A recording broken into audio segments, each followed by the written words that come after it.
کونین کیا ہے خلد کا قبضہ لیے ہوئے۔ عزیزان گرامی وقار، حالات اور علامات بہت تیزی سے قیامت کی طرف بڑھتے چلے جا رہے ہیں۔ اللہ کے حبیب صلی اللہ تعالی علیہ وسلم نے جو اپنے زمانے اقدس میں بشارتیں ارشاد فرمائی، وہ ایک بعد دیگرے سب عمل میں آ رہے ہیں۔ اور اس زمانے میں میرے آقا صلی اللہ علیہ وسلم نے ارشاد فرمایا تھا کہ میں اور قیامت یوں آئے ہیں، یعنی اپنی ہاتھ کی 2 انگلیاں اس طرح سے آپ نے بتائیں اور ارشاد فرمایا کہ میں اور قیامت اس طرح سے ہیں، یعنی بیچ میں پھر کوئی اور گیپ نہیں۔ 1400 سال پہلے جب حضور پاک صلی اللہ علیہ وسلم نے فرمایا کہ قیامت جلدی آنے والی ہے، تو اب اس زمانے میں ہمارے لیے اور کتنی جلدی کی ہمیں توقع رکھنا چاہیے۔ اسی لیے بہت سارے بزرگوں نے ارشاد فرمایا کہ اے مسلمانوں جو بلند و بالا عمارتوں کا سوچ رہے ہو، ماسٹر پلاننگ کرتے ہوئے بہت لمبی پلاننگ کر رہے ہو، یا اپنے مستقبل کے لمبے چوڑے منصوبے بنا رہے ہو، یہ تمام چیزیں زیادہ دن کی نہیں ہیں۔ قیامت کی بڑی نشانیاں وجود میں آنے والی ہیں، چھوٹی نشانیاں تقریباً سب ہو گئیں۔ قیامت کی جو نشانیاں حضور نے بتائیں اس کی 2 قسمیں ہیں۔ میں پوری حدیث پڑھ دیتا ہوں آپ کے پاس۔ حدیث کو حدیث جبرائیل کہا جاتا ہے۔ ایک مرتبہ حضرت عمر ابن خطاب رضی اللہ تعالیٰ عنہ سے حدیث روایت ہے، فرماتے ہیں کہ ہم حضور پاک صلی اللہ علیہ وسلم کے ساتھ بیٹھے ہوئے تھے ایک مجلس میں، ایک شخص آیا، سیدھے وہ محفل میں داخل ہوا اور حضور پاک صلی اللہ علیہ وسلم کے بالکل سامنے آ کر کے بیٹھ گیا۔ ایسے بیٹھا کہ اپنے گھٹنے حضور صلی اللہ علیہ وسلم کے گھٹنے سے لگا لیا، یعنی اتنا مست کر کے بیٹھ گیا قریب سے قریب ہو کر، اور اس کے بعد سوال کرنے لگا، مل ایمان، ایمان کسے کہتے ہیں؟ حضور پاک صلی اللہ علیہ وسلم نے ارشاد فرمایا، شہادت ان لا الہ الا اللہ وان محمد رسول اللہ صلی اللہ علیہ وسلم۔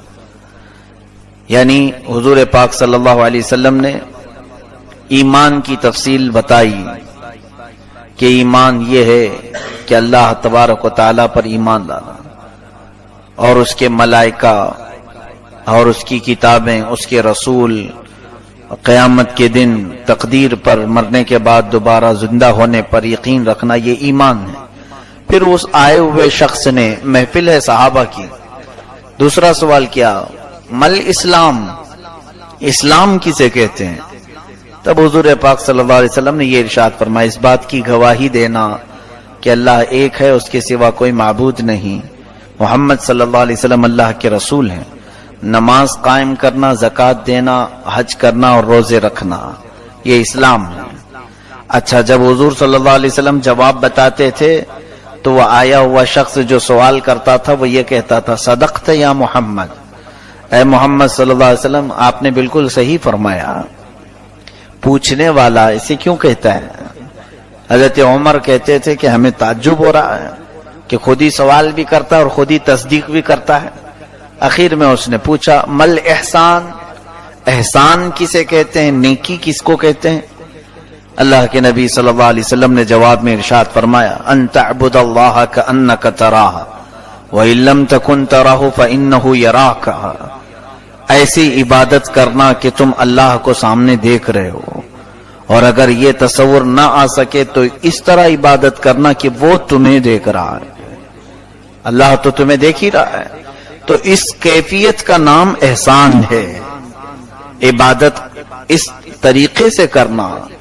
یہ تو اعلیٰ طریقہ یہ ہوا کہ رب تعالی ہمارے سامنے ہے، ہم محسوس کر رہے ہوں، اور بہتوں کو وہ کیفیت نہیں آتی تو کم از کم یہ تو سوچے کہ میرا رب مجھے دیکھ رہا ہے، یہ احسان۔ اچھا، اس کے بعد چوتھا سوال اس آئے ہوئے شخص نے پوچھا، متی الساعۃ، قیامت کب آئے گی؟ سوالات کرتے کرتے اس نے یہ بھی سوال کیا، قیامت کب آئے گی؟ رسول کریم صلی اللہ علیہ وسلم نے اس کا جواب یوں ارشاد فرمایا کہ جتنا پوچھنے والے کو معلوم ہے اتنا ہی مجھے بھی، یعنی اتنا ہی کہ اس کو راز میں رکھا، اور اس کے بعد فرمایا کہ میں تمہیں اس کی علامتیں بتا دیتا ہوں، قیامت کب آئے گی یہ نہیں فرمایا، بلکہ ارشاد فرمایا میں اس کی علامتیں بتاتا ہوں۔ ان تلد الامۃ ربتہا، تم دیکھو کہ مائیں اپنے سردار جنیں گی، یعنی ہر پیدا ہونے والا اپنے ماں باپ پر حکومت کرنے لگ جائے، اس کا مفہوم یہی نکلتا ہے، یعنی ماں سردار کو جنم دے گی، مطلب کیا ہے؟ بیٹا ماں پر حاکم بن جائے، باپ پر حاکم بن جائے تو گویا کہ ماں سردار کو جنی ہے۔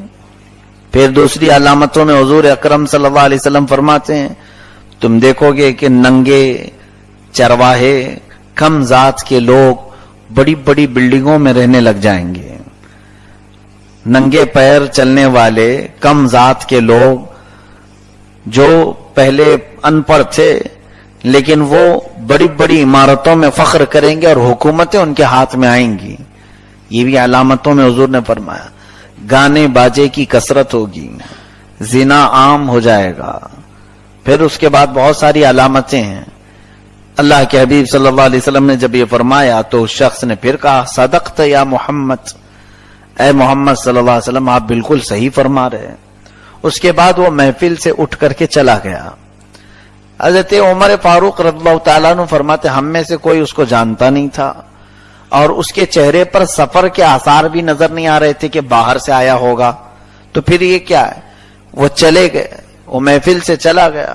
تو حضرت عمر فاروق رضی اللہ تعالیٰ عنہ فرماتے میں اٹھا اس کو ڈھونڈنے کے لیے، باہر نکل کے جا رہا تھا، میرے آقا صلی اللہ علیہ وسلم نے ارشاد فرمایا اے عمر تم اسے ڈھونڈنے جا رہے ہو؟ اتاکم جبرائیل یعلمکم دینکم، وہ جبرائیل تھے جو تمہیں تمہارا دین سکھانے آئے تھے، تمہارا دین سکھانے کے لیے آئے تھے۔ کہ پہلے جب ایسا ہوتا کہ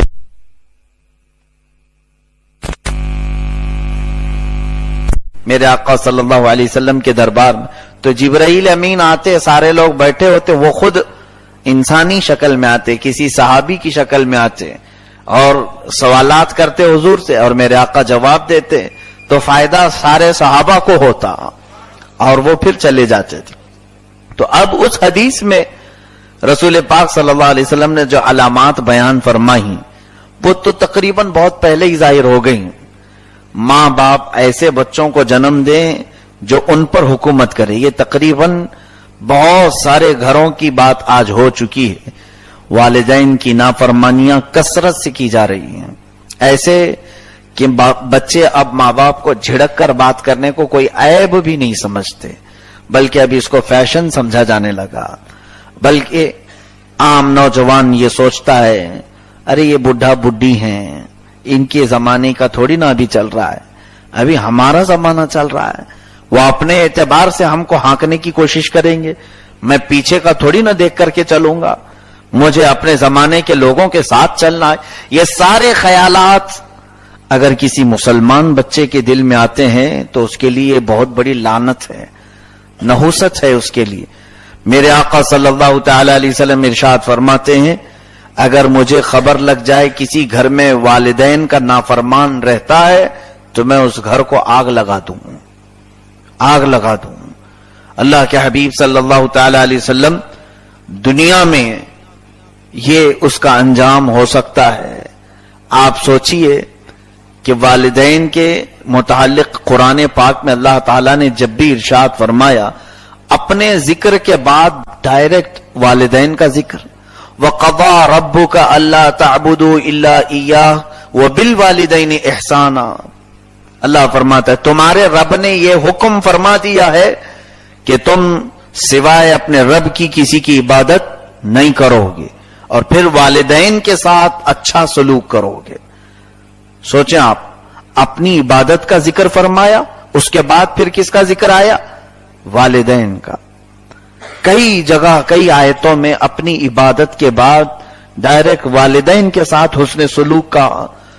میرے عزیزو، قیامت کی نشانیوں میں یہ پہلی نشانی جس کو حضور پاک صلی اللہ علیہ وسلم نے ارشاد فرمایا کہ ایسے بچے پیدا ہوں گے جو ماں باپ پر حکومت کریں گے، والدین کو ڈرائیں گے، دھمکائیں گے.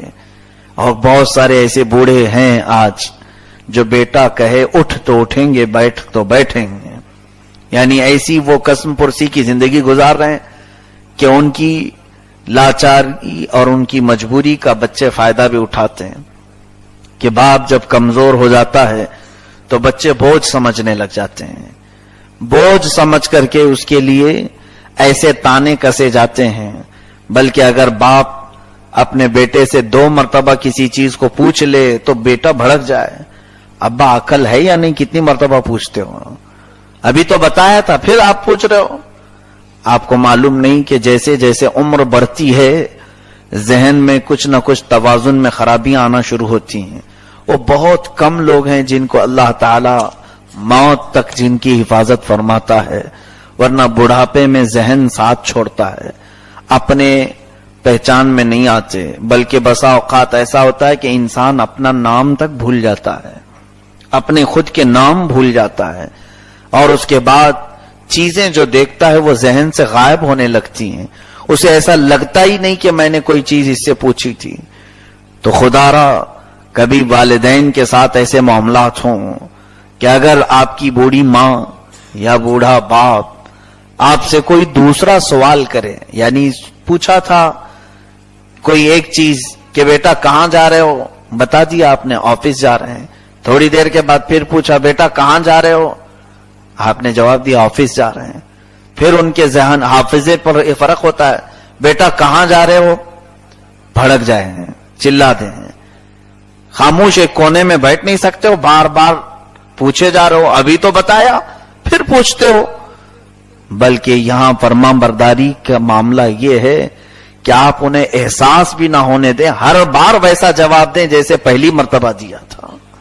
ایسے اس کو جواب دو کہ باپ کو یہ لگنے بھی نہ لگے کہ میں نے دوسری بار پوچھا ہے یا تیسری بار پوچھا ہے.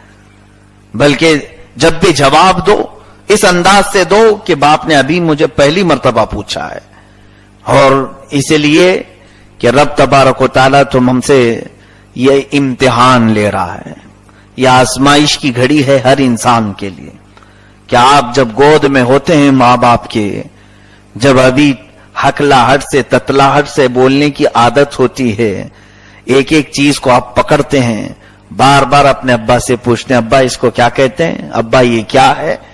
باپ بار بار بتاتا ہے کہ بیٹا یہ ایسا ہے، بیٹا یہ ایسا ہے، اس کا نام یہ ہے. وہ تھکتا نہیں، 100 مرتبہ بھی ایک چیز کو وہ بتاتا ہے اپنے بیٹوں کو. لیکن یہی بیٹا اس باپ کے بڑھاپے میں اگر دوسری بار سوال کر لے تو بھڑک جائے. یہ تمہارے امتحان کی گھڑی ہوتی ہے کہ تم ان کے احسان کا بدلہ ان کی آخر عمر میں کیسے دو گے. عزیزان گرامی وقار، قیامت کی نشانیوں میں یہ نشانی بہت پہلے ہی وجود میں آ چکی، اور گھروں کے معاملات تو اتنے زیادہ بگڑے ہوئے ہیں. یاد رکھیں جس نے والدین کے ساتھ اپنے معاملات برے کیے اس نے دنیا میں ہی دوزخ خرید لی، وہ جہنم کا راستہ دنیا میں ہی اس نے بنا لیا.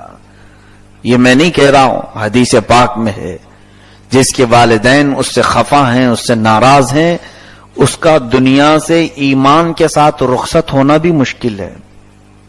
اس کے آخری وقت اس کی زبان پر کلمہ طیبہ جاری ہونا مشکل ہے جس کے والدین ناراض ہوں. حتیٰ کہ میرے آقا صلی اللہ تعالی علیہ وسلم نے اگر والدین کافر و مشرک رہے تب بھی حضور نے فرمایا کہ جو والدین کا ادب و احترام ہے وہ باقی رکھو، اگرچہ ان کے کفر و شرک سے تم راضی نہ رہو. وہ کفر کی بات کہیں یا شرک کی بات کہیں تو اس پر عمل نہ کرو، لیکن جو ادب و احترام ماں باپ کا ہوتا ہے اس کو باقی رکھو. یہ کافر و مشرک ماں باپ کے سلسلے میں بھی حکم آیا ہے. تو جو مسلمان ماں اور مسلمان باپ ہے کیا انہیں گھروں سے نکال دیا جائے؟ آج کتنے والدین کے ایسے معاملات آتے ہیں، بہت سارے. میں تو کہہ کر کے تھک گیا کہ بہت سارے گھروں والے اب یہ ماڈرن زمانہ ایک بلا، ایک کلنک میں اس کو سمجھتا ہوں کہ کچھ ایسے بھی گھروں کی میں نے وزٹ کیا ہے